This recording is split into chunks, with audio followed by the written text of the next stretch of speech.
শ্রমিকদের দুর্ভাগ্য হলো এখনো তাদের বেতন বোনাসের জন্য আন্দোলন করতে হয়। অবশেষে সরকারকে উদ্যোগ নিতে হয়। এবার আসলে পরিস্থিতিটি কেমন, এ নিয়ে আরো বিস্তারিত কথা বলতে আমাদের সাথে যুক্ত হচ্ছেন শ্রমিক নেতা মাহবুবুর রহমান ইসমাইল।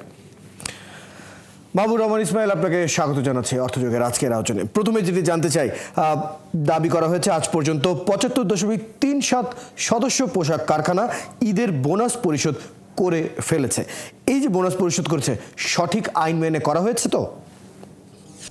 প্রকৃতপক্ষে ঈদের বোনাস বাংলাদেশ শ্রম আইনের ১১১ বিধি অনুযায়ী যাদের চাকরির বয়স ১ বছর হয়েছে সেই প্রতিটা শ্রমিক বোনাস, ঈদ বোনাস পাওয়ার যোগ্য।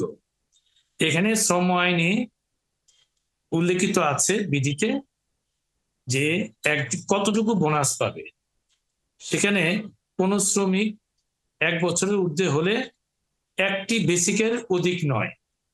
কিন্তু আমাদের দেশের পোশাক মালিক যারা আছেন তাদেরকে আমরা বারবার অনুরোধ করেছি, বুঝিয়েছি, বিভিন্ন শ্রমিক সংগঠন বলেছে, সরকারের বিভিন্ন মহল থেকে বলার চেষ্টা করেছে যে বোনাসটা একটা নির্দিষ্ট করে দরকার। দেখা যাচ্ছে যে অধিকাংশ শিল্প কারখানায় অর্ধেকের বেশি বোনাস দিচ্ছে না।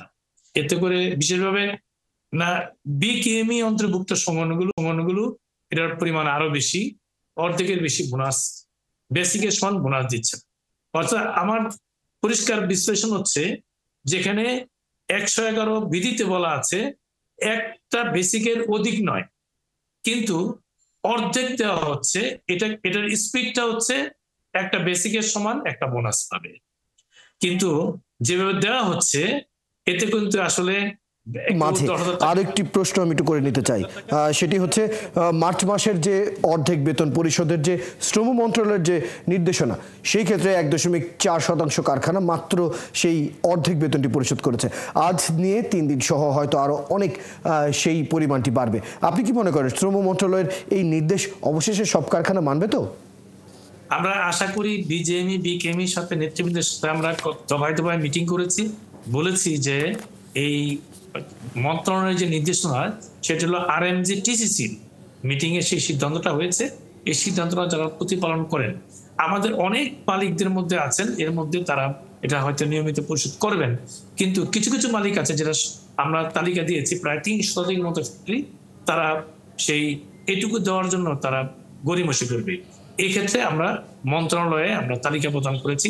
আশা করি মন্ত্রণালয়ে সরকার যে দৃষ্টি নিক্ষেপ করেন তাহলে সেটা পেয়ে যাবে শ্রমিকরা। আমরা আশা করব সবসময় যথেষ্ট বেতন বোনাস এবং যথাযথ নিয়মগুলো মানা হোক। ধন্যবাদ মাহবুবুর রহমান আমাদের সাথে সময়টুকু দেওয়ার জন্য।